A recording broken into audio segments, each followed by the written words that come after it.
கிருபையும் சமாதானம் உண்டாவதாக என்று வாழ்த்துக்கொண்டு இன்றைய நாளிலும் கூட அவருடைய மேலான சத்தியத்தை ஆராய்த்ததாக கடவுள் இந்த நாளை வாய்க்க செய்தபடியால் நன்றியோடு கூட அவரை நோக்கி பார்க்கிறோம். சென்ற வாரம் ஜீவன் அப்படிங்கிற தலைப்பில் சில வசனங்களை நாம் ஆராய்ந்தோம். இந்த வாரமும் அதன் தொடர்ச்சியாக நாம் அவருடைய சத்திய வசனங்களை ஆராய இருக்கிறோம். சென்ற வாரத்தில் நாம் பார்த்த வசனங்களில் ஒரு சில வசனங்களை மட்டும் பார்த்துவிட்டு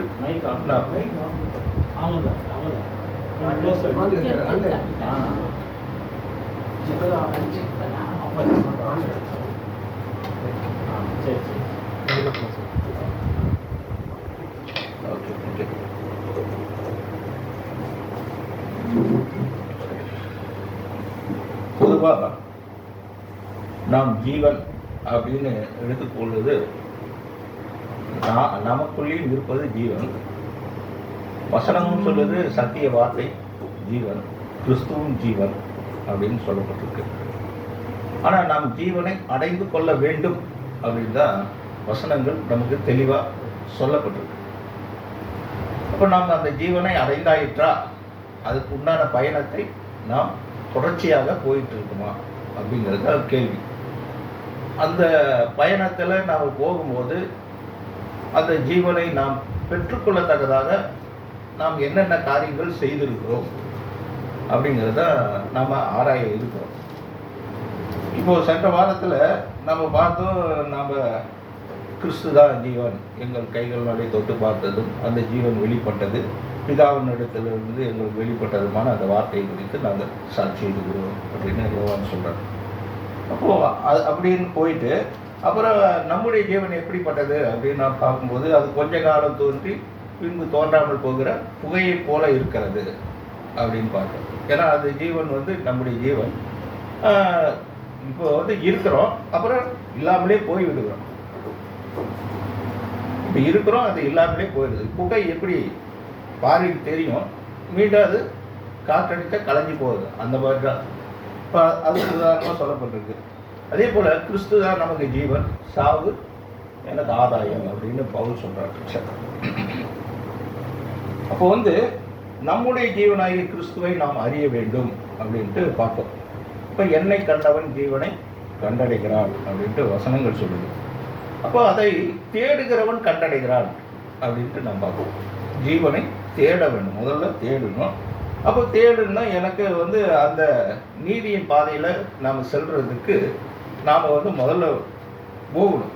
அப்போ அந்த நீதியின் பாதை தான் இடுக்கமான வாசல் அப்படின்ட்டு பார்த்தோம். அப்போ அந்த வாசலை நாம் கண்டுபிடிக்கணும்னா வெளிச்சம் தேவை. அப்போ அந்த வெளிச்சம் எதுனா வேத வசனங்கள் தான் வெளிச்சம். அப்போ அந்த வெளிச்சத்தை வைத்து தான் நம்ம போகணும். அது ரெண்டு வகையான வெளிச்சம் என்ன அப்படின்னு பார்த்தா, ஒன்று நம்மளில் உள்ள வெளிச்சம், வசனத்தினுடைய வெளிச்சம். இப்போ நம்மளுடைய வெளிச்சம் எப்படின்னா வசனத்தினால் உண்டான வெளிச்சம் தான், நமக்குன்னு தனி வெளிச்சம் இல்லை இல்லையா? அப்போ அந்த வெளிச்சத்தில் தான் வெளிச்சம் காண வேண்டும் அப்படின்ட்டுலாம் பார்த்தோம். அப்போது இந்த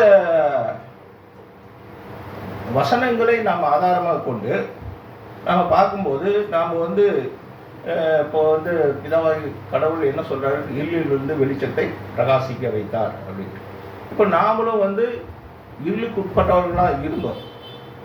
இருளில் இருந்த ஜனங்கள் பெரிய வெளிச்சத்தை கண்டார்கள் என்ற வார்த்தையின்படி நாம் இருளுக்கு உட்பட்டவர்களாக இருந்தோம். இப்போ வெளிச்சத்தின் பிள்ளைகளாக மாறிக்கொண்டு இருக்கும். அப்போ அந்த வெளிச்சம் நமக்குள்ளே பிரகாசிக்க வைக்க வேண்டும். அப்போ தான் இந்த ஜீவனை நாம் கண்டடைய முடியும் அப்படின்ட்டு எல்லாம் பார்த்தோம். சரி, இப்போ கடைசியாக ஒரு வசனத்தை நாம் ஆராய்ந்தோம். என்னன்னா,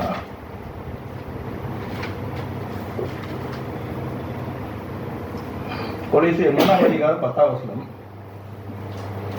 கொலேசியர் 3:10.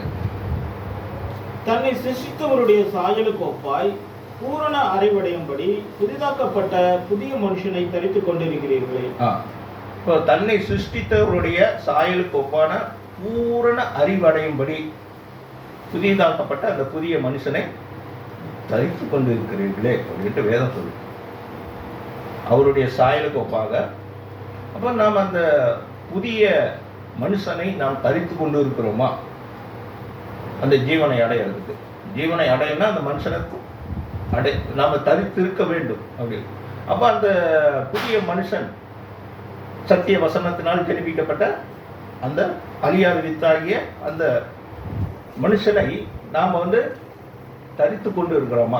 அந்த மனுஷன் நமக்குள்ளே நாளுக்கு நாள் அது வளர்ச்சி அடைந்து பூர்ணப்படுகிறதா அப்படிங்கிறத இன்னைக்கு நம்ம பார்க்க போறோம். சரி, அதுக்கு முன்னால நாம் பிதாவாகிய கடவுளை நாம் எப்படி அறிந்து கொள்ள வேண்டும் அப்படின்ட்டு வசனம் சொல்லுது. சங்கீதம் 46 சங்கீதம் 10 வசனம்.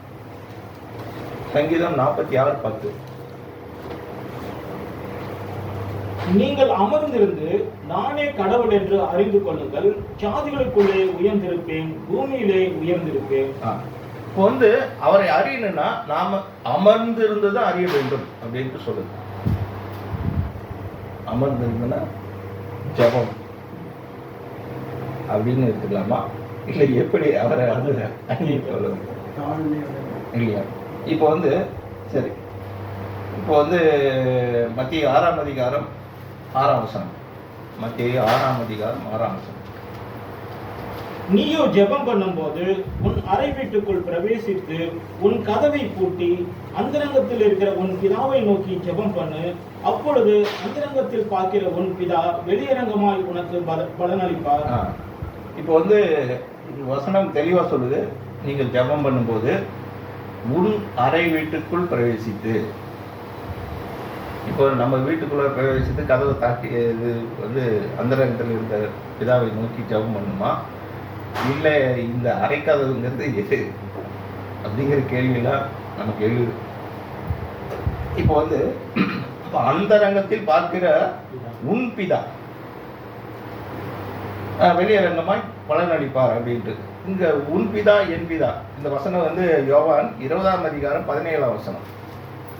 ஏன் அது உன் பிதா என் பிதா அப்படின்னு சொல்ற? இயேசு அவளை நோக்கி, என்னை தொடாதே, நான் இன்னும் என் பிதாவின் இடத்திற்கு ஏறி போகவில்லை.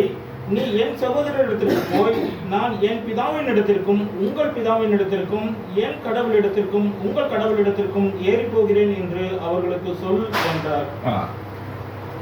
இங்க உன் பிதா என் பிதான்னு தான் சொல்ல வர, உங்கள் கடவுள் இடத்துக்கும் என் கடவுள் இடத்துக்கும் அப்படின்னு தான் சொல்ல வர. இப்போ ஏன் அப்படி சொல்றாரு? நம்ம அவருடைய பிள்ளைகளா? இப்போ அவர் அவருடைய கோர்ஸை முடிச்சிட்டார். முடிச்சுட்டு அவர் பரிபூர்ண நிலையை அடைஞ்சாச்சு. இப்போ நாம் பரிபூர்ண நிலையை அடைய மாட்டோம். அப்போ அந்த நிலைக்கு நாம் உயர்த்தப்படும் போது தான் நாம் அவரை முழுசாக அறிய முடியும். அறிகிற வண்ணமாய் நாம் அறிய முடியும். இப்போ நம்முடைய பிதா அப்படின்னு நமக்கு சொல்லப்பட்டிருக்கு, உன் பிதா அப்படின்னு சொல்லப்பட்டிருக்கு. இப்போ எல்லாருக்குமே பிதா தான். அவர் எல்லாருக்குமே பிதா தான். இப்போ நாம் உரிமை கொண்டாடுகிறோம். என் பிதா உன் பிதா அப்படிங்கிறது எதை சொல்லுது? நாம் ஒவ்வொருவரும், ஏன்னா ஜீவன் எல்லாருக்கும் ஒன்றுதான். ஏன்னா ஒரே வித்தாகிய சத்திய வசனத்தினால்தான் ஜெனிஃபின் பண்ணிருக்கோம். அப்படிங்கும்போது நாம் அந்த ஜீவனுக்குள் நாம் பிரவேசிக்க வேண்டும் அப்படின்ட்டு வசனம் சொல்லுது. இப்போ உன் பிதா அப்படிங்கிறது நம்முடைய பிதான்னு எடுத்துக்கலாம். சரி, அப்போ உன் அறை அப்படிங்கிறது எதை குறிப்பிடுதுன்னா, இப்போ நம்முடைய நாம் ப்ரேயர் பண்ணுறோம். ப்ரேயர் பண்ணும்போது நம்முடைய எண்ணங்கள்லாம் அலைப்பாயுது, வெளியே போகுது. ஜெபம் பண்ணும்போது தான் நம்மளுடைய மனசெல்லாம் தாறுமாறாக போகும். அப்போ அந்த மனசை நாம் என்ன பண்ணணும்? ஒருநிலைப்படுத்தணும். அப்போ ஒருநிலைப்படுத்துதுன்னா நம்முடைய அவயங்கள் எல்லாமே அடங்கி போகணும். நம்முடைய சிந்தை அவர் மேலே இருக்கும்போது தான் நம்முடைய கண்களோ காதுகளோ வாயுகளோ எல்லாமே சேட்டை பண்ணாமல் அமைதியாக இருக்கும். அப்போ அந்த உணர்வு அப்படிங்கிற ஒரு தன்மை நமக்குள்ள மேலோங்க வேண்டும். அப்போ உன் அறை அப்படிங்கிறது இந்த சரீரமான இந்த புலன்களுடைய அறை அப்படின்னு தான் சொல்லப்படும். உன் கதவு. இப்போ நாம் ஜபங்கும் போது நாம் என்ன செய்யறோம்? மேக்சிமம் வாயில தான் நாம் பேசுகிறோம். ஆனால் இங்கே நாங்கள் பேச்சுக்கு இடம் இல்லை. அவர் நாம் பேசுறதுக்கு முன்னாலே எல்லாமே அறிஞ்சிருக்காங்க. இப்போ வந்து அவரை மட்டும் நம்ம நோக்கி பார்க்கும்போது அந்த பேச்சுக்கு இடம் இல்லாமல் இருக்கிறது. அப்போ வாயாகி அந்த கதவை பூட்டி அந்த ரங்கத்தில் இருக்கும் பிதா. அப்போ வந்து நமக்குள் அவருடைய ஜீவன் கொடுக்கப்பட்டிருக்கு. ஏன்னா ஆதாமை உண்டாக்கும் போது ஜீவ சுவாசத்தை நாசியிலே ஊதினார், அவன் ஜீவாத்மானார். அந்த ஜீவன் சுவாசம். அப்போ அந்த ஜீவன் நமக்கும் கொடுக்கப்பட்டிருக்கு. அப்போ அந்த ஜீவன் மூலமாய் நாம் பிதாவை நோக்கி நாம் பார்க்க வேண்டும். இப்போ வந்து நாம் வந்து நமக்குள் ஜீவன் இல்லைன்னா நாம் பிணம் இல்லையா? அப்போ அந்த ஜீவன் மூலமாய் நாம் நம்முடைய பிதாவை நோக்கி பார்க்க வேண்டும். அப்போ அந்த ரங்கத்தில் இருக்கும் பிதா, அது நமக்கும் அவருக்கும் உள்ள ஒரு தொடர்பு, அந்த லிங்க். இப்போ அவரை நாம் எப்படி அறிந்திருக்கிறோம்? ஜீவனை அறிந்திருக்கிறோமா, இல்லை எப்படி நாம் அறிந்திருக்கிறோம் அப்படிங்கிறத கேள்வி. இப்போ அவருக்கும் நமக்கும் உள்ள உறவு எப்படிப்பட்டதா இருக்குன்னா, நாம் வந்து முழுதும் அவரை பற்றுகிற ஒரு நிலையில் இருக்கணும். முழுசா, அதாவது சரணடைதல் அப்படிங்கிற ஒரு நிலைக்கு நம்ம போறோம். அப்போ இந்த நிலை, அப்போ வந்து அப்படிதான் ஜெபம் பண்ண வேண்டும். அதாவது உணர்வுகளால் பிதாவின் இடத்தில் ஒன்றி போகுதல்.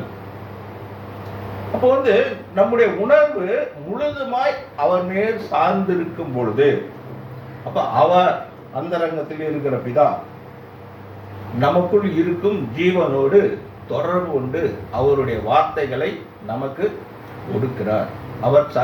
அவருடைய சகல ஆறுதலின் தேவன். அவர் நமக்கு சகல ஆறுதலினுடைய வார்த்தைகளால் நம்முடைய இடைப்படக்கூடியவராக இருக்கிறார்.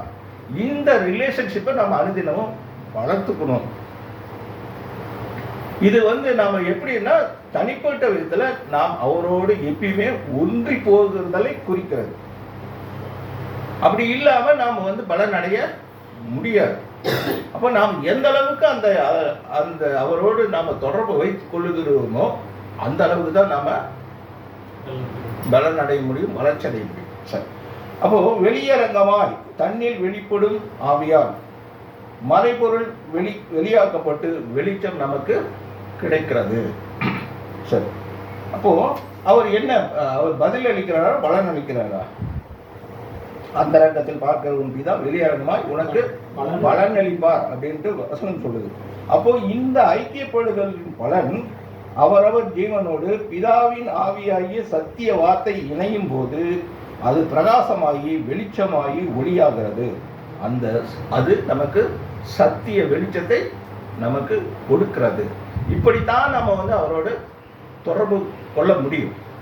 அப்போ வந்து என்ன ஆகுதுன்னா, நம்முடைய மாம்சம் நாளுக்கு நாள் அது தன்மையை இழந்து அவருடைய தன்மையில நாம் பழக வேண்டும். ஏன்னா நம்ம வந்து ஜபம் பண்ணணும்னு ஆரம்பிக்கும் போதே நம்முடைய மனசு அலைப்பாயுது.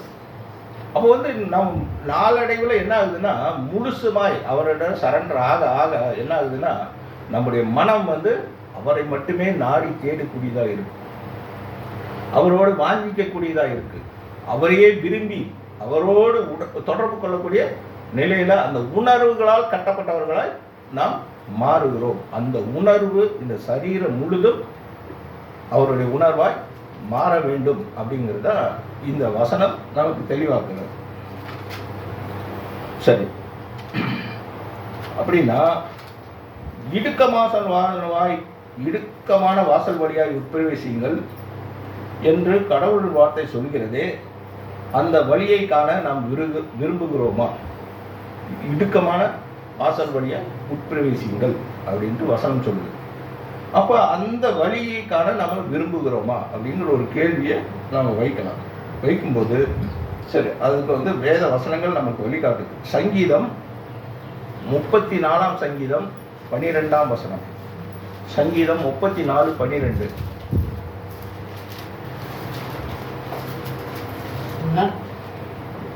நன்மையை காணும்படி ஜீவனை விரும்பி நீடித்த நாட்களை அபேசிக்கிற மனுஷன் யார்? இப்போ வந்து நன்மையை காணும்படி ஜீவனை விரும்பி நீடித்த நாட்களை அபேசிக்கிறனா ஆசைப்படுகிற விரும்புகிற மனுஷன். அப்போ அந்த ஜீவனை விரும்பணும். அப்ப நன்மை காணும்னா ஜீவனை விரும்ப வேண்டும் அப்படின்ட்டு வேத வசனம் சொல்லு.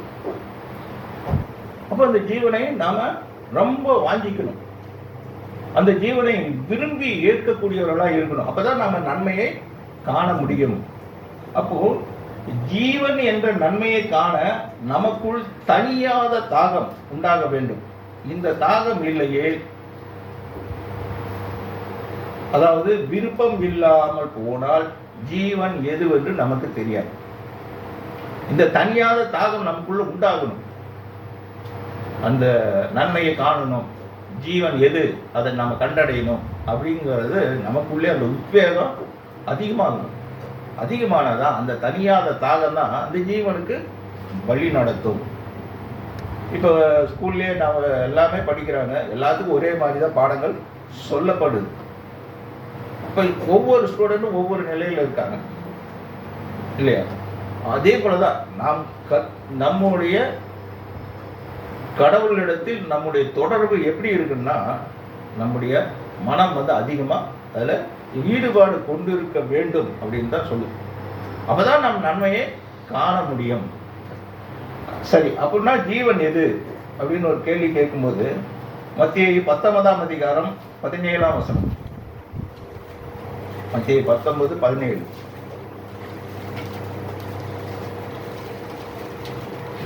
அதற்கு அவர், நீ என்னை நல்லவன் என்று சொல்வானே, தேவன் ஒருவர் தவிர நல்லவன் ஒருவனும் இல்லையே, நீ ஜீவனில் பிரவேசிக்க விரும்பினால் கற்பனைகளை கைக்கொள் என்றார். நீ ஜீவனில் பிரவேசிக்க விரும்பினால் கற்பனைகளை கைக்கொள். கற்பனை படின்னு இருக்கா, கை கொள்ள வேண்டும் இருக்கா? இப்போ கடவுளுடைய வார்த்தையின்படி நடக்க வேணும்.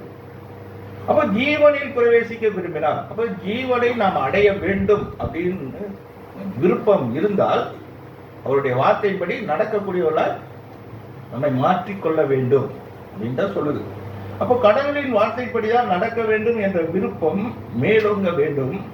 அப்போதுதான் கடவுள் கொடுத்திருக்கிற வார்த்தைகளை மேற்கொள்ள முடியும். அப்ப அந்த விருப்பம் இருந்தாதான் அந்த வார்த்தையினுடைய ஈர்ப்பு நமக்கு தெரியும். அந்த விருப்பம் இல்லாமல் அவருடைய வார்த்தையின் மேல நமக்கு அந்த வெளிச்சம் கிடைக்காது. இப்போ இதே சத்திய வசனங்கள் தான் எல்லா சபையிலும் போதிக்கப்படுது. ஆனா எல்லாரும் அந்த வெளிச்சத்தை கண்டடைந்தார்களா அப்படின்னு நான் பார்க்கும்போது இல்லை, எல்லாத்துக்குமே அது கிடைக்கிறது இல்லை. ஏன்னா அந்த தனியாத தாகம் இல்லை, அந்த வசனத்தினுடைய தெளிவு இல்லை. இப்போ எல்லா காரியங்களும் நிறைய இருக்கு. அப்போ ஜீவனில் பிரவேசிக்க விரும்பக்கூடியவர்கள் கண்டிப்பாக இந்த ஆலோசனைகளை பின்பற்றியே ஆக வேண்டும். சரி, இன்னொரு வசனம் 1 பேதுரு 3ஆம் அதிகாரம் 10-11 வசனம். 1 பேதுரு 3ஆம் அதிகாரம் 10-11 வசனம். ஜீவனை விரும்பி நல்ல நாட்களை காண வேண்டும் என்றிருக்கிறவன் பொல்லாப்புக்கு தன் நாவையும் கபடத்துக்கு தன் உதடுகளையும் விலக்கி காத்து பொல்லாப்பை விட்டு நீங்கி நன்மை செய்து சமாதானத்தை தேடி அதை பின்தொடர கடவன். இப்ப ஜீவனை விரும்பக்கூடியவன் அந்த நல்ல நாட்கள்னா கிருஷ்ணனுடைய அந்த ராஜ்யம். அப்போ அந்த இதை காண வேண்டும் என்று இருக்கிறவன் பொல்லாப்புக்கு தன் நாவையும் கபடத்துக்கு தன் உதடுகளையும் விலக்கி காத்து பொல்லாப்பை விட்டு நீங்கி. அப்போ இங்க மாம்சத்தின் மேல ஒரு பெரிய கத்தி வைக்கப்படுது. ஜீவனை விரும்பினா நீ மாம்சத்தின் மேல ஜெயிச்சாகணும். ஜெயம் பெற்றால் தான் ஜீவனை அடைய முடியும், காண முடியும். இந்த பெரிய கத்தி வருது. என்ன? பொல்லாப்புக்கு தன் நாவையும். பொல்லாப்புனா தீங்கு, துன்பம், தீமை, துரோகம். அப்போ யாருக்கும் தீங்கு விளைவிக்காத செயல் செய்யணும். யாருக்குமே நம்ம தீங்கு நினைக்க கூடாது, அந்த தீங்கையும் செய்யக்கூடாது. அப்போ பொல்லாப்புக்கு விட்டு நீங்கி நன்மை செய்து சமாதானத்தை தேடி அதை பின்தொடர கடவன்.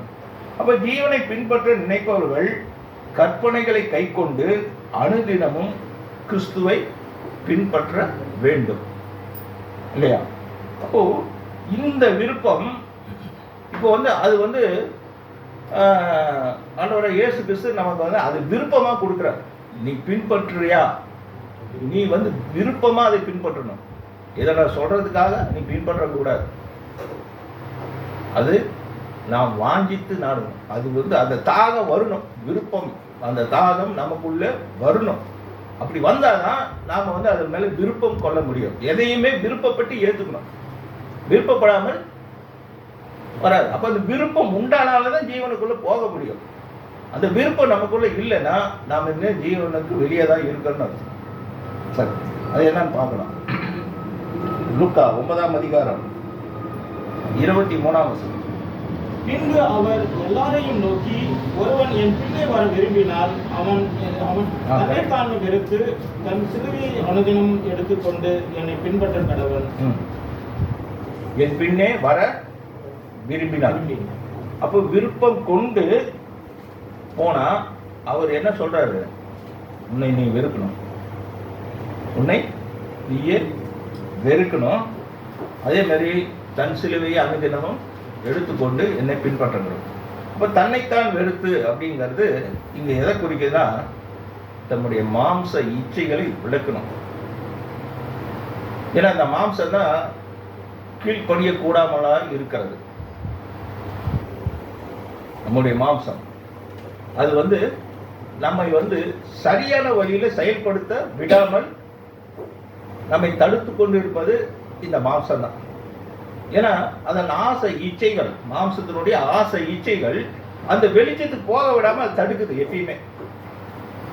அப்போ அந்த வெளிச்சத்துக்கு போக விடாம தடுக்கிற அந்த மாம்ச இச்சைகளை நாம் வெறுக்க வேண்டும். வசனம் வந்து சொல்லுது, தன்னைத்தான் வெறுத்து தன் சிலுவை.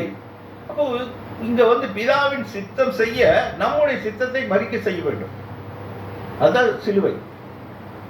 நமக்கு எல்லாத்தையும் அனுபவிக்க உரிமை உண்டு, ஆனால் எல்லாமே நமக்கு நன்மையா இராது. அப்போ வந்து நாம் வந்து முழுதாய் நம்ம வந்து ஒரு முடிவு எடுக்கிறோம், அந்த முடிவுல நம்ம உறுதியா நிக்கிறோம், பின்வாங்க கூடாது. பின்வாங்கினா உப்பு தூண்டு மாதிரியா போகுது. அப்ப நாம பின்வாங்க கூடாது. நாம் எடுத்து வைத்த காலை முன்னோக்கி தான் செல்லணும். காலத்தின் கை வைத்து விட்டு பின் எனக்கு பார்த்துக்க நல்ல அப்படின்னு சொல்லிட்டாரு. அப்ப நாம கை வச்சுட்டா நம்ம முன்னோக்கி தான் போயாகணும். அப்ப முன்னோக்கி நாம போகக்கூடியவர்கள் பிதாவின் சித்தத்தை செய்யறதுக்கு தன் சித்தத்தை அங்க சிலுவைங்கிறது அதுதான், படிப்படியாக கொள்ள வேண்டும். சிலுவையில் அறைந்தவன் உடனே சாக மாட்டான், படிப்படியாக. அப்போ இந்த மாம்சத்தை சிலுவையில் அறைய அதை படிப்படியாக கொள்ளணும். அனுதினமும் மாம்சத்தை தினமும் ஜீவ பலியாக கொடுக்கணும். என்னை பின்பற்றி வா, அப்பதான் நீ என்னை பின்பற்ற முடியும். அப்போ இந்த ப்ராசஸ் நாம் வந்து அப்போ ஜீவனை கண்டடையக்கூடியவர்கள் இந்த ப்ராசஸை வந்து நம்முடைய அனுதின வாழ்க்கையில் நாம் செய்து கொண்டு இருக்கிறோமா அப்படிங்கிறத பெரிய கேள்வி. இந்த கேள்விக்கு பதில் கிடைச்சாதான் நம்ம அடுத்த ஸ்டெப்புக்கு போக முடியும். சரி, அப்போ வேதம் வெளிப்படையாக சொல்கிறது, கடவுளை தேடுகிறவன் ஒருவனும் இல்லை அப்படின்ட்டு வசனமே சொல்லுது. ரோமர் 3ஆம் அதிகாரம் 11ஆம் வசனம். ரோமர் 3:11. உணர்வுள்ளவன் இல்லை, கடவுளை தேடுகிறவன் இல்லை. ஏன்னா இங்க வந்து உணர்வுள்ளவன் இல்லை. ஏன்னா அந்த உணர்வு எல்லாம் மாம்ச உணர்வா போச்சு, கடவுளை தேடுகிற உணர்வு கிடையாது. அப்போ தேவனை தேடுகிறவன், அதாவது கடவுளை தேடுகிறவன் இல்லை அப்படின்ட்டு சொல்லுது. அப்படின்னா அப்படி தேவனை தேடுகிற ஒரு உணர்வு கொண்டவர்கள் அதனை விட்டு விலக வேண்டும். எதனை விட்டு ஓய வேண்டும், எதனை அழிக்க வேண்டும் அப்படிங்கிற ஒரு கேள்வியெல்லாம் எழுது. ஏன்னா உணர்வு உள்ளவன் இல்லை அப்படின்னு. அப்ப எந்த உணர்வு நமக்கு வேண்டும் இல்லையா? எந்த உணர்வு நமக்கு வேண்டும்? 1 பேதுரு 2ஆம் அதிகாரம் 11ஆம் வசனம். 1 பேதுரு 2ஆம் அதிகாரம் 11ஆம் வசனம். பிரியமானவர்களே, அந்நியர்களும் பரதேசிகளுமாய் இருக்கிற நீங்கள் ஆத்மாவுக்கு விரோதமாய் போர் செய்கிற மாம்ச இச்சைகளை விட்டு விலகி, இப்போ வந்து நீங்கள் ஆத்மாவுக்கு விரோதமாக போர் செய்கிற மாம்ச இச்சைகளை கடைபிடிக்கணும்னு சொல்லுத, விட்டு விலகணும், விட்டு விலகணும். அப்போ இந்த ஆத்மா அப்படிங்கிற நம்முடைய மனதில் தான் எல்லா போரும் நடக்குது இல்லையா? எல்லா போரும் எங்க நடக்குது? நம்மளுடைய மனசுல தான் பெரிய போரே. அப்போ இந்த மனசு போர் செய்கிற அந்த ஆசை இச்சைகளை அதை நீங்க என்னதான் அடியோட அழிச்சாலும் அப்பப்போ மேலே வந்துக்கிட்டு தான் இருக்கும். ஒரே அடியாக கருவறுக்கவே முடியாது. அப்பப்போ தட்டி விட்டுக்கிட்டே இருக்கணும். அது ஜீவனுள்ள நாளெல்லாம் அது இருக்கும். ஏன்னா அந்த வித்து நமக்குள்ள இருக்கு. சாத்தானுடைய வித்து அப்படின்ட்டு வசனம் சொல்லுது. அதை நம்ம பார்க்கலாம் பின்னால. Okay okay. அப்போ இந்த உணர்வுகளை போர் செய்கிற மாம்ச இச்சைகளை விட்டு விலகணும். அப்போ அப்படின்னா நாம் எதையாவது இழந்தாவது நாம் அந்த ஜீவனை கண்டடைய வேண்டும் அப்படின்ட்டு வேதம் சொல்லுது. எப்படி? மத்திய 18ஆம் அதிகாரம் 8ஆம் வசனம். மத்திய 18:8. உன் கையாவது உன் காலாவது உனக்கு இடரல் உண்டாக்கினால் அதை தரித்து எரிந்து போடு. நீ 2 கை உடையவனாய் அல்லது 2 கால் உடையவனாய் நித்திய அக்கினியிலே தள்ளப்படுவதை பார்க்கிலும் சப்பானியாய் அல்லது ஊனனாய் நித்திய ஜீவனுக்குள் பிரவேசிப்பது உனக்கு நலமாயிருக்கும். இந்த வசனம் என்ன சொல்லுதுன்னா, எதையாவது இழந்தாவது நான் பிடிச்சே ஆகணும். அது உறுதி. என் கையில் ஏதாவது என்னுடைய பார்சல் ஒன்று இழந்தாவது அது அடைஞ்சே தீரணும் அப்படிங்கிற ஒரு வைராக்கியம் அது அங்கே தான் நமக்கு வரணும். இந்த தன்மைகள் நமக்குள்ளே வேணும். ஏன்னா ஜீவனுக்குள் பிரவேசிப்பது அப்படிங்கிறது, அது நித்திய ஜீவனுக்குள் பிரவேசிப்பது அப்படிங்கிறது ஒரு பெரிய ஸ்லாக்கியம். ஏன்னா நம்முடைய இந்த ஜீவன் ஒன்றுமில்லாத ஒரு ஜீவன். இது எங்கென்றும் நிலை நிற்க ஒரு ஜீவனை அடையணும்னா அவ்வளோ பெரிய சாதாரணமான காரியம் இல்லை. அது என்னென்னைக்கும் நிலை நிற்கிற ஒரு ஜீவனாய் மாறணும். அந்த ஜீவன் அந்த வேல்யூபிள் அதை நாம் அடையணும்னா நிறைய நாம் சாக்ரிஃபைஸ் பண்ணி தான் ஆகணும். அப்போ நிறைய நாம் அதை ஏன்னா அப்படி ஏற்படும் போது தான் நாம் உண்மையான அந்த விடுதலையை நாம் உணர முடியும். ரோமர் 8ஆம் அதிகாரம் 8ஆம் வசனம். ரோமர் 8:8. மாம்சத்துக்கு உட்பட்டவர்கள் கடவுளுக்கு பிரியமாய் இருக்க மாட்டார்கள். மாம்சத்துக்கு உட்பட்டவர்கள் கடவுளுக்கு பிரியமாய் இருக்க மாட்டார்கள். ஏன்னா இந்த மாம்சம் விரோதமான பகை இல்லையா? தேவனுக்கு விரோதமான பகை. அப்போ இந்த மாம்சத்துக்கு உட்பட்டவர்கள், அப்போ ஏன் இந்த மாம்சம் கொடுக்கப்பட்டிருக்கு? ஆதாமை உருவாக்கும் போது அவர் நல்ல நிலையில் தான் உருவாக்கினார். ஆனால் அவன் புசிக்க, அதாவது அந்த கனியானது புசிக்கு தகுந்ததாய், அப்போ அந்த இச்சை அப்படிங்கிற ஒரு தன்மையை தான் அவன் இல்லை, அது வேண்டாம். இப்போ அந்த இச்சைங்கிற தன்மைக்குள்ளே நம்ம போய் இந்த மாம்சம் என்ன ஆகுதுன்னா அதையே பழகி போச்சு. அந்த இச்சைங்கிற தன்மையிலே பழகி போனதுனால அது மீண்டும் அந்த வண்டியை கீர் மாற்றி அது கொண்டு வர்றதுக்குள்ளே போதும் ஆயிடும். அது மீண்டும் அதை சரியான வழிக்கு கொண்டு வரணும். இது நாய்வால் நிமித்தர் மாதிரி தான். கொஞ்சம் கஷ்டம், ஆனாலும் கஷ்டப்பட்டு தான் தீரணும். அப்போ இந்த ரோமர் 8:13. மாம்சத்தின்படி பிழைத்தால் சாவீர்கள், ஆவியினாலே சரீரத்தின் செய்கைகளை அழித்தால் பிழைப்பீர்கள். இப்போ மாம்சத்தின்படி பிழைத்தால் சாவீர்கள், மரணம் நிச்சயம். ஆனால் ஆவியினாலே சரீரத்தின் செய்கைகளை அழித்தால் பிழைப்பீர்கள். மாம்சத்தினுடைய செய்கைகள்லாம் அழிக்கணும்னு வேதம் சொல்லுது. இப்போ பவுல் சொல்றார், நிர்பந்தமான மனுஷன் நான் அப்படிங்கிறார் இல்லையா? நிர்பந்தமான மனுஷன் யார் என்னை விடுதலையாக்க கூடும் அப்படிங்கிறார். அப்போ இந்த நிர்பந்தமான ஒரு நிலை. ஏன்னா இந்த மாம்சம் நமக்கு என்ன செய்யுதுன்னா, கடவுளிடத்தில் சேராதபடிக்கு, அவருடைய தன்மையில் நாம் ஊன்றி போகாதபடிக்கு, முழுதாய் அவருடைய தன்மையை நாம் அடைய விடாதபடிக்கு அது பெரிய ஸ்கேனிங் ஸ்கிரீன் மாதிரி இருக்கு. அப்போ இந்த மாம்சத்தை ஒடுக்கி நம்ம கீழ்ப்படுத்தி தான் ஆகணும். ஒடுக்கி கீழ்ப்படுத்தி தான் ஆகணும். இதனுடைய தன்மைகளை நாம் கருவத்து தான் தீரணும். அப்போ இது ஒரு பிராக்டிக்கல், அனுதினமா உள்ள ஒரு செய்முறை.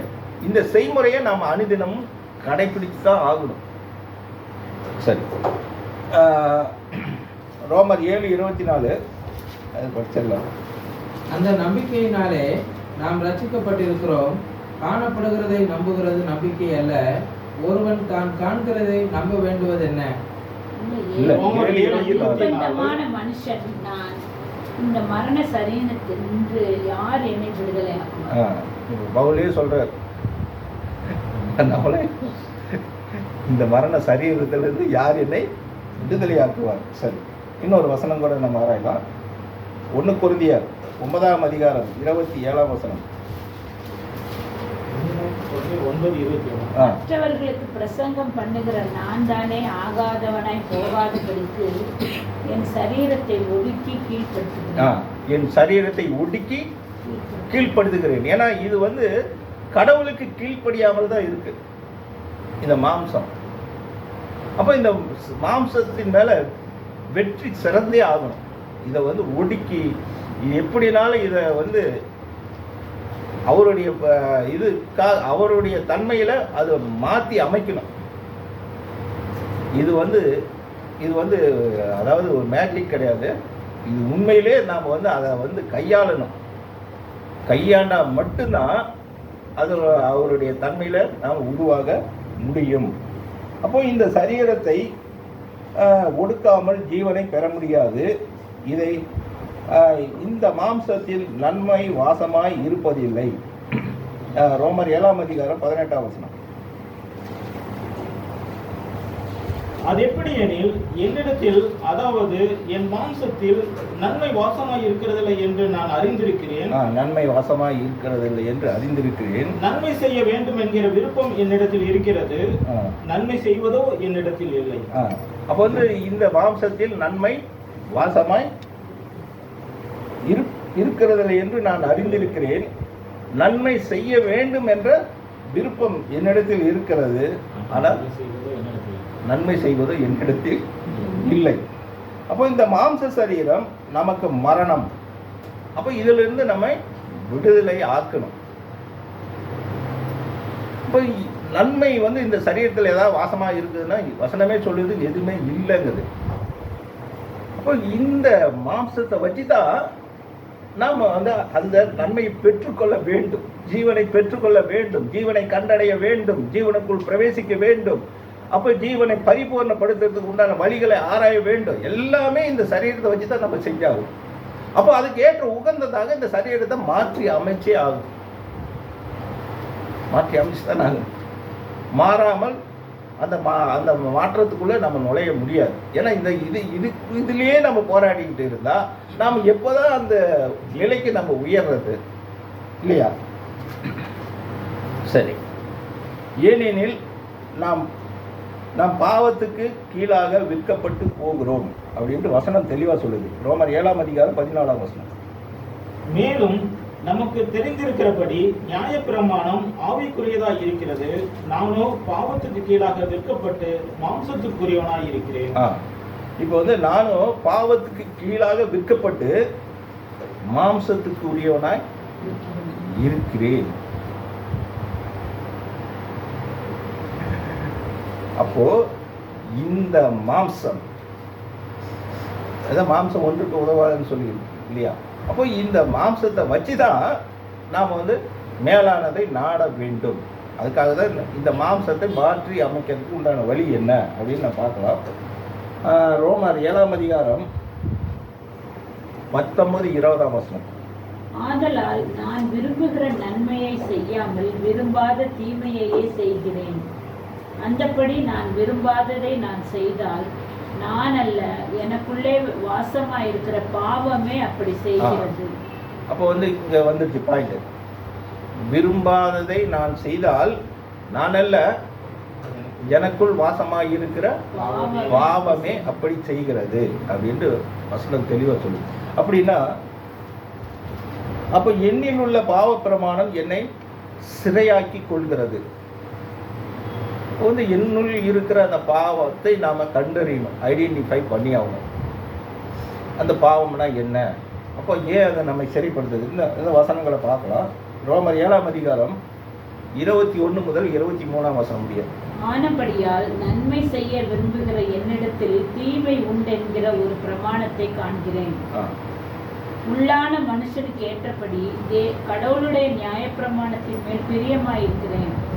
ஆகிலும் என் மனதின் பிரமாணத்துக்கு விரோதமாய் போராடுகிற வேறொரு பிரமாணத்தை என் அவயவங்களில் இருக்க காண்கிறேன். அது என் அவயவங்களில் உண்டாயிருக்கிற பாவ பிரமாணத்துக்கு என்னை சிறையாக்கி கொள்கிறது. இது எல்லாமே பிரமாணம்னு வசனம் சொல்லுது. இது யார் போட்டது பிரமாணம்?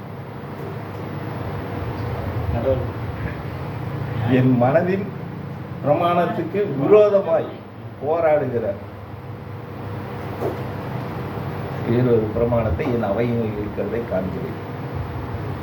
அவருடைய பிரமாணம் வந்தா நமக்குள்ள ஜீவன் வரும். இந்த பிரமாணம் வந்தா போராடும். அப்போ இந்த பிரமாணத்தை நாம அழிக்கணும், ஆவியினால் அழிக்கணும்னு வசனம் சொல்லுது.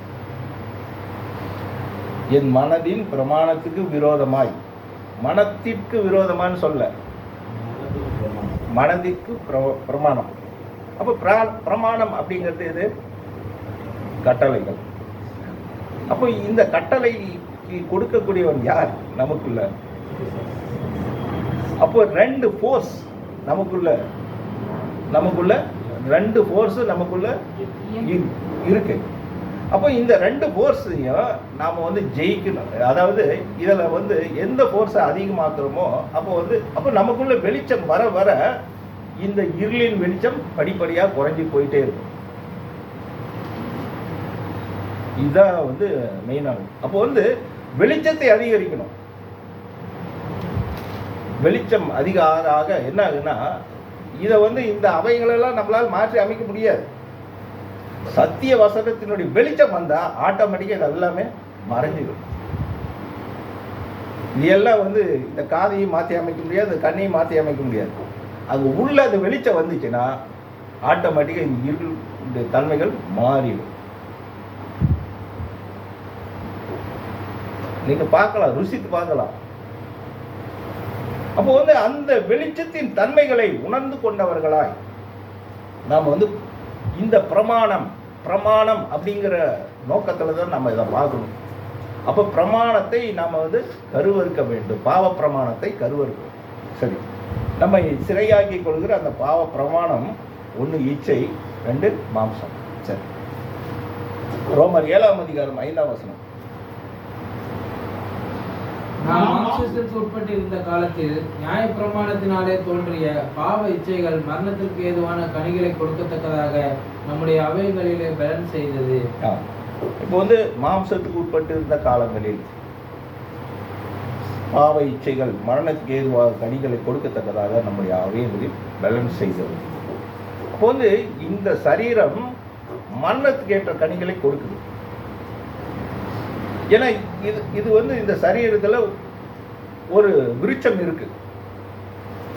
அது வந்து மரணத்தின் கனிகளை, இச்சைகளின் கனிகளை தான் கண்ணிலையும் காதிலையும் வாயிலையும் பரப்பிக்கொண்டு இருக்கிறது.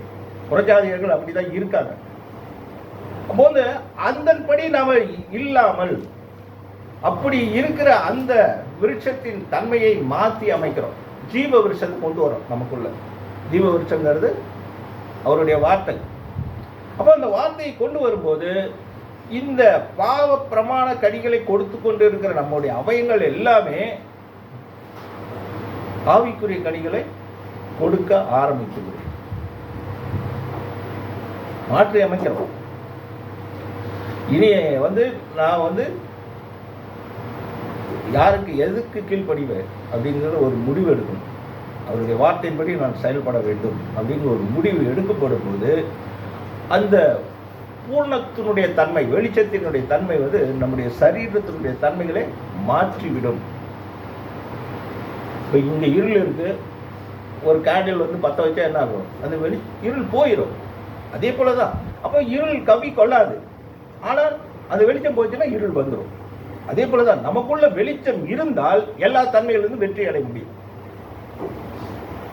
அந்த இருள் வெளிச்சம் இல்லைன்னா அது ஆட்டோமேட்டிக்கா எல்லாமே நம்மை நிரப்பிவிடும். அப்போ இந்த உலகத்தில் உபத்திரம் உண்டு, ஆனாலும் திடன் கொள்ளுங்கள், நான் இந்த உலகத்தை ஜெயித்தேன் அப்படின்னு சொல்றேன். சரி, ரோமர் 7ஆம் அதிகாரம் 7-8 வசனங்கள். ஆகையால் என்ன சொல்வோம்? நியாயப்பிரமாணம் பாவமோ? அல்லவே. பாவம் இன்னதென்று நியாயப்பிரமாணத்தினால் நான் அறிந்ததே என்று மற்றபடி அறியவில்லை. நிச்சயாதிருப்பாயாக என்று நியாயப்பிரமாணம் சொல்லாதிருந்தால் இச்சை பாவம் என்று நான் அறியாமல் இருப்பேனே. அப்போ பாவம் அப்படிங்கிறது எது சொல்லுது? கடவுளுடைய வார்த்தை தான் சொல்லுது. பாவம் இது அப்படின்ட்டு இல்லை, எல்லாத்தையும் அனுபவிக்க உரிமை உண்டு. ஆனால் சுட்டி காட்டப்படுகிறது பாவம் என்னதென்று. இது பாவம் அப்படின்னு சொல்லப்படும் போது நாம் அந்த பாவத்துக்கு உடன்படாமல் அதற்கு விலகி இருக்கக்கூடியவர்களால் நம்மை மாற்றி அமைக்கிறோம் இல்லையா? அப்போ இச்சையாது இருப்பாயாக என்று நியாயப்பிரமாணம் சொல்லாதிருந்தால் இச்சை பாவம் என்று நான் அறியாமல் இருப்பேன். ஆனால் அது பாவம் என்று உணர்த்தப்பட்டதனால் அந்த பாவத்திலிருந்து, அப்போ இச்சை பாவம் அப்படிங்கிறது கடவுளுடைய வார்த்தை தான் சொல்லுது இல்லையா? அப்போ அந்த இச்சையை விட்டு விட்டவர்கள், அப்போ கடவுளுடைய வார்த்தை ஏற்கும் போது அந்த இச்சையானது நம்மை விட்டு படிப்படியாக விலகிறத நம்மளால் உணர முடியும். அப்போ பாவமானது கற்பனையினாலே சமயம் பெற்று சகலவித இச்சைகளையும் எனில் நடப்பித்தது. நியாயப்பிரமாணம் இல்லாவிட்டால் பாவம் செத்ததா இருக்குமே. நம்ம அதான் இப்போ கற்பனையினாலே சமயம் பெற்று சகலவித இச்சைகளையும் என்னுள் நடப்பித்தது. அப்போ இது எந்த கற்பனையாக இருக்கும்? என் மனதுக்கு விரோதமாக போராடுகிற ஒரு பிரமாணத்தை நான் காண்கிறேன். அப்போ அந்த பிரமாணம் இந்த பூமியில் இருந்து தான் நமக்கு கிடைக்குது. எல்லாமே பரவி இருக்கு. அவனுடைய ஆதிக்க பிரமாணம். அவன் மாம்ச இச்சைங்கிற ஒரு பெரிய ஆயுதத்தை பயன்படுத்தி தான் எல்லாத்தையுமே வீழ்த்தி கொண்டு இருக்கிறான். சரி, ரோமர் 13ஆம் அதிகாரம் 14ஆம் வசனம். துர்ச்செயல்களுக்கு இடமாக உடலை பேணாமல் இருந்தது கர்த்தராகிய இயேசு கிறிஸ்துவை தரித்துக் கொள்ளுங்கள். இப்போ பாயிண்ட் வரோம். இப்போ துரு இச்சைகளுக்கு இந்த உடலை பேணாமல் இருந்து அவருடைய கர்த்தராகிய இயேசு கிறிஸ்துவை நீங்க தரித்து கொள்ளுங்கள் அப்படின்னு சொல்லுங்க. இப்போ கிறிஸ்துவை எப்படி தரித்து கொள்றோம்? வசனம் தான். அதான் கிறிஸ்துவ அடையாளம் காட்டுது. அதான் ஜீவன் நமக்கு சொல்லுது, வசனங்கள் தெளிவாக்குது. அப்போ கிறிஸ்துவை தரித்து கொள்றங்கிறது என்னன்னா, வசனத்தை நம்ம அந்த ஜீவ வசனமாகி அதை நம்ம பிடித்து கொண்டு நம்ம ஆசையா தொடரும். வசனம் இல்லைன்னா நம்ம இல்லை, ஜீவனே இல்லை. அப்போ அதுதான் நமக்கு வெளிச்சம். அப்போ இந்த துரு இச்சைகள் பேணாமல் இருக்கும்போது தான் நம்ம வசனத்தை பிடிக்க முடியும். வசனத்தினுடைய வழிகாட்டுதல் எப்போ கிடைக்கிறதுனா, இந்த சரீரத்தில் அது இச்சை வாசமாக இராதபடிக்கு நம்ம மாற்றி அமைக்கும் போது தான் அதனுடைய வெளிச்சம் நமக்கு கிடைக்கும். கலாத்தியர் 5ஆம் அதிகாரம் 24ஆம் வசனம்.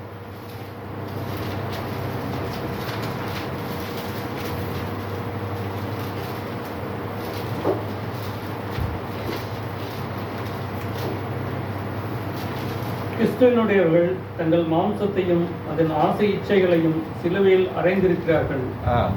அதனால் மாம்சத்தினுடைய ஆசை இச்சைகள், மாம்சத்திலிருந்து ஆசை இச்சை வருது. கிறிஸ்துவனுடையவர்கள் மாம்சத்தையும் அதன் ஆசை இச்சை, அப்போ ஆசை இச்சை எழுந்து வருது, மாம்சத்திலிருந்து தான் வருது. அப்போ அது சிலுவையில் அறைந்திருக்கிறார்கள். அது வெளியே அதை ஒரே அடியே கொண்டுனா என்ன ஆகணும்? அதை விட்டு விட வேண்டும். அப்போ முழுதுமாக அதில் ஜெயம் பெறணும்னா நமக்குள்ளே சில கட்டுப்பாடுகளை நம்ம கொண்டு வரோம். நம்ம இப்படி தான் இருக்கணும். இப்போ கடவுளோட வார்த்தை இப்படி சொல்லுது, இச்சையாக இருப்பாயாக அப்படின்ட்டு வசனம் சொல்லுது. அப்போ நாம் வந்து அப்போ இச்சை மரணம் அப்படின்னு சொல்லுது. அப்போ அந்த இச்சை விடணும்னா என்ன செய்யணும்? மீண்டும் வந்து அதுக்குள்ள நம்ம போகாமல் இருக்கணும். இப்போ ஒன்றும் இல்லை, அது சும்மா அப்படி கதவை திறந்தா போதும், அது ஆல்ரெடி காத்துட்டு தான் இருக்கும். அது தானே உட்பிரவேசிக்கும். நாம் அதுக்கு இடம் கொடுக்கக்கூடாது. மனசளவில் நம்ம இடம் தரக்கூடாது. ஒரு டைம் வெளியேற்றிட்டா அது மீண்டும் வந்து நம்மளுடைய சிந்தையை தாக்காதபடிக்கு நம்ம எச்சரிக்கையாக இருக்கணும். அப்போ எச்சரிக்கையாக இருக்குன்னா என்ன? நம்ம வசனத்திலே நம்ம பழகணும், அவரோடவே நம்ம தொடர்பு இருக்கணும். புதுப்பிக்கப்பட வேண்டும் நம்முடைய எண்ணங்கள், சிந்தைகள் எல்லாமே. இந்த லெவல்ல இருந்து இப்படி மாற்றி அமைக்கிறோம். அடுத்த கட்ட ரூட்டுக்கு நம்ம மாற்றி அமைக்கிறோம். அப்படி மாற்றி அமைக்கும் போது தான் நம்ம அதிலிருந்து ஜெயத்தை பெற முடியும். எபேசியர் 4:22. அந்தப்படி முந்தின நடக்கைக்குரிய மோசம் போக்கும் இச்சைகளாலே கெட்டு போகிற பழைய மனுஷனை நீங்கள் களைத்து போட்டு உங்கள் உள்ளத்திலே புதிதான ஆவி உள்ளவர்களாகி மெய்யான நீதியிலும் பரிசுத்தத்திலும் கடவுளுடைய சாயலாக சிருஷ்டிக்கப்பட்ட புதிய மனுஷனை தரித்துக் கொள்ளுங்கள். அப்போ வந்து மோசம் போக்குற வசனம் சொல்லுது, மோசம் போக்குகிற இச்சைகளாலே கெட்டு போகிற பழைய மனுஷன். நம்ம ஞானஸ்தானம் பெறும்போது என்ன செய்கிறோம்? பழைய மனுஷனை தண்ணியில் அடக்கம் பண்ணிட்டு தான் புதிய மனுஷனுக்குள்ளே வரோம். ஆனால் அந்த பழைய மனுஷன் நம்மளோட ட்ராவல் பண்ணிட்டு தான் கடைசி வரைக்கும் ட்ராவல் பண்ணும். மரணம் சம்பவிக்கும் வரை அந்த பழைய மனுஷன் ட்ராவல் பண்ணும். ஆனாலும் அதை கலைந்து போட வேண்டும் அப்படின்னு வசனம் சொல்லுவோம். கலைந்து போடுன்னா என்ன அர்த்தம்? உள்ளத்திலே புதிதானவர்களாய், மாற்றம் உள்ளவர்களாய். அங்கே உள்ள மாற்றம் வந்தால் தான் எல்லாமே மாறும். ஆமாம், அப்போ அந்த மாற்றம் வந்தால் தான் எல்லாமே மாறும். அப்போ மாற்றம் இல்லாமல் இருந்தோம்னா மீண்டும் வந்து என்ன ஆகும்? நம்ம வசனம் சொல்லுது ஏற்கனவே, சிறைப்படுத்திக் கொள்ளும். சிறைப்படுத்திக்கிட்டேன்னா என்ன அர்த்தம்? தப்பிக்கவே முடியாது. சிலந்தி வலையில மாட்டின மாதிரி ஆயிடும். அப்போ அந்த அதில் இருந்து நம்ம விடுபட வேண்டும் என்றால் அந்த பழைய மனுஷன் மோசம் போக்குற அந்த பழைய மனுஷனுடைய செய்கைகளை நாம் கலைந்து போட்டு உள்ளத்திலே புதிதானவர்களாய் புதிய மனுஷனை தரித்து கொண்டு இருக்க வேண்டும். புதிதானவர்களாய்.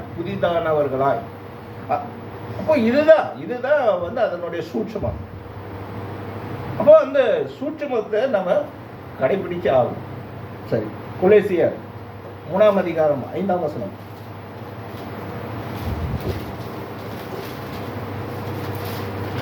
ஆகையால் விபச்சாரம், அசுத்தம், மோகம், துரிச்சை, விக்கிரக ஆராதனையான பொருளாசை ஆகிய இவைகளை பூமியில் உண்டு பண்ணுகிற உங்கள் அவயங்களை அழித்து போடுங்கள். அப்போ வந்து இது எல்லாமே உண்டு பண்ணுகிற உங்கள் அவயங்களை அழித்து போடுங்கள் அப்படின்னு சொல்லுது. விபச்சாரம், அசுத்தம், மோகம், துரிச்சை, விக்கிரக ஆராதனை. விக்கிரக ஆராதனையான பொருளாசை. விக்கிரக ஆராதனைன்னு சொல்ல விக்கிரக ஆராதனையான பொருளாசை. அப்போ விக்கிரக ஆராதனை எதை குறிக்குதுன்னா பொருளாசை தான் குறிக்குது. சரியா? அப்போ வந்து ஆகிய இவைகளை உண்டு பண்ணுகிற உங்கள் அவயங்களை அழித்து போடுங்கள். இப்போ வந்து நமக்குள்ள அந்த எண்ணங்கள் வரக்கூடாது. ஒரு ஸ்திரீ இச்சையோடு பார்க்க எவனும் அவளோட விபச்சாரம் செய்தாயிற்று அப்படின்ட்டு வசனம் தெளிவாகுது. அப்போ வந்து நாம் வந்து எப்படி பார்க்கணும்?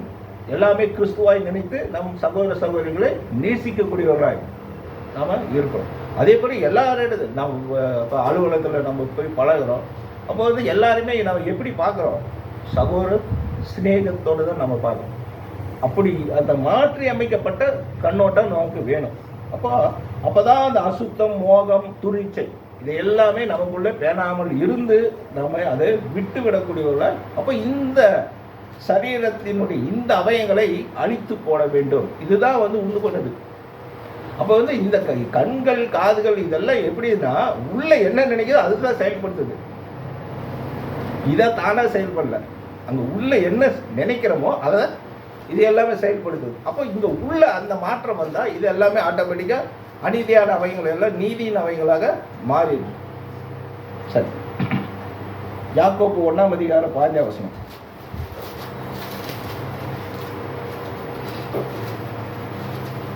பின்பு இச்சையானது கர்ப்பம் தரித்து பாவத்தை பிறப்பிக்கும், பாவம் பூரணமாகும் போது மரணத்தை பிறப்பிக்கும். இச்சையானது கர்ப்பம் தரித்து பாவத்தை பிறப்பிக்கும், பாவம் பூர்ணமாகும் போது மரணத்தை பிறப்பிக்கும். அப்போ இச்சை தான் ஃபர்ஸ்ட் ஸ்டெப். அதுதான் கர்ப்பம் தெரிக்குது, இச்சை. அப்போ சாத்தானுடைய பெரிய ஆயுதமே இச்சை தான். அதில் அந்த வலையில் வீழ்ந்து போகிறவர்கள் நிறைய பேர். நாம் வந்து அந்த இச்சைக்கு தப்பி ஓடி அதிலிருந்து விலகக்கூடியவர்கள் தான் நாம் வந்து அந்த ஜீவனை நாடி தேடக்கூடியவர்களாக மாற முடியும். சரி, அப்போ சாத்தானுடைய வித்து எது அப்படின்னு நம்ம பார்க்கலாம். 1 யோவான் 2ஆம் அதிகாரம் 16ஆம் வசனம். 1 யோவான் 2ஆம் அதிகாரம் 16ஆம் வசனம். 16. ஏனெனில் மாம்சத்தின் இச்சையும் கண்களின் இச்சையும் ஜீவனத்தின் பெருமையும் ஆகிய உலகத்தில் உள்ளவைகள் எல்லாம் பிதாவினால் உண்டானவைகள் அல்ல, அவைகள் உலகத்தினால் உண்டானவைகள். இப்போ இந்த மாம்சத்தின் இச்சை, கண்களின் இச்சை, ஜீவனத்தின் பெருமை, இது எல்லாம் வந்து பிதாவினால் உண்டாக்கப்பட்டது அப்படின்னு நிச்சயமா இல்லை. அது உலகத்திலிருந்து உண்டானவைகள். அப்போ அது உலகத்துக்கு அதிகாரியாகி அவனால் உண்டாக்கப்பட்டது. அப்போ அவன் பெரிய வலையை விரிச்சிருக்கான். இச்சைங்கிற ஒரு பெரிய வலையை விரித்து அநேக மீன்களை தனக்கு சாதமாக்கி கொள்கிறான். அந்த வலையில் நம்ம விழக்கூடாது. அதுக்குதான் வேதம் நமக்கு எச்சரிப்பு கொடுக்குது. அப்போ அந்த வலையிலிருந்து நாம் விலகி நாம் வரணும்னா நாம் முழுதுமாய் ஒப்பு கொடுக்கப்பட்டவர்களாய் மாறணும். 1 யோவான் 3ஆம் அதிகாரம் 4ஆம் வசனம். பாவம் செய்கிற எவனும் நியாயப்பிரமாணத்தை மீறுகிறான், நியாயப்பிரமாணத்தை மீறுகிறதே பாவம். அப்போ வந்து கடவுளுடைய வார்த்தையை மீறக்கூடியவர்கள் என்ன செய்கிறாங்க? பாவம் செய்கிறார். ஏன்னா பாவம் செய்கிற எவனும் பிரமாணத்தை நியாயப்பிரமாணத்தை மீறுகிறான். நியாயப்பிரமாணத்தை மீறுகிறது பாவம். அப்போ வந்து நியாயப்பிரமாண இப்போ நியாயப்பிரமாணங்கிறது நம்ம இப்போ எப்படி எடுத்துக்கிறோம்னா அது கடவுளுடைய வார்த்தை அப்படிங்கிற தன்மைக்குள்ளே தான் நம்ம போகிறோம். இப்போ வந்து அந்த பிரமாணத்தை கடைப்பிடிக்கக்கூடியவர்களாக இருந்தால் அது பாவமாக இராது. அது மீறும்போது இப்போ வந்து இது செய்யறது தப்பு அப்படின்னு வசனம் நமக்கு சுட்டி காட்டுது. சுட்டி காட்டி நான் அந்த தவறை நான் செய்கிறேன்னா எனக்குள்ள அவருடைய வார்த்தை இல்லை, நான் செத்தவனாகிறேன், எனக்குள்ள ஜீவன் இல்லை. ஏன்னா நம்மை காண்கிற தேவன் எல்லாவற்றையும் கண்டு கொண்டு இருக்கிறார். அவருக்கு மறைவானது ஒன்றுமே இல்லை. நாம் எங்கேயுமே தப்பி ஓட முடியாது. அப்போ வந்து ஒன்று நம்ம உருவானா கரெக்டாக உருவாகணும். அப்படி இல்லையா அவரை விட்டு போயிடும். அப்போ பரிசுத்தம் என்பது எல்லா வகையிலுமே, இந்த வகையில் இல்லை அப்படி இல்லை, இதில் கொஞ்சம் பரிசுத்தம் அப்படி இல்லை, எல்லா வகையிலுமே 100% பூர்ணமாகணும். அப்போதான் நமக்குள் பாவம் இராது. அப்போ இச்சையாது இருப்பாயாக என வசனம் கூறுகிறது. நாம் இச்சையை படிப்படியாக கொள்ள வேண்டும். இச்சைக்கு தீனி போட்டு வளர்க்கக்கூடாது. பாவம் செய்பவர்களாய் அப்படி வளர்த்து கொண்டால் நாம் பாவம் செய்தவர்களாய் மாறுகிறோம். சரி, 1 யோவான் 3ஆம் அதிகாரம் 8லிருந்து 10 வசனம். பாவம் செய்கிறவன் பிசாசினால் உண்டாயிருக்கிறான். ஏனெனில் பிசாசானவன் ஆதி முதல் பாவம் செய்கிறான். பிசாசனுடைய கிரியைகளை அழிக்கும்படிக்கு தேவனுடைய குமாரன் வெளிப்பட்டார். தேவனால் பிறந்த எவனும் பாவம் செய்யான், ஏனெனில் அவருடைய வித்து அவனுக்குள் தரித்திருக்கிறது. அவன் தேவனால் பிறந்தபடியினால் பாவம் செய்ய மாட்டான்.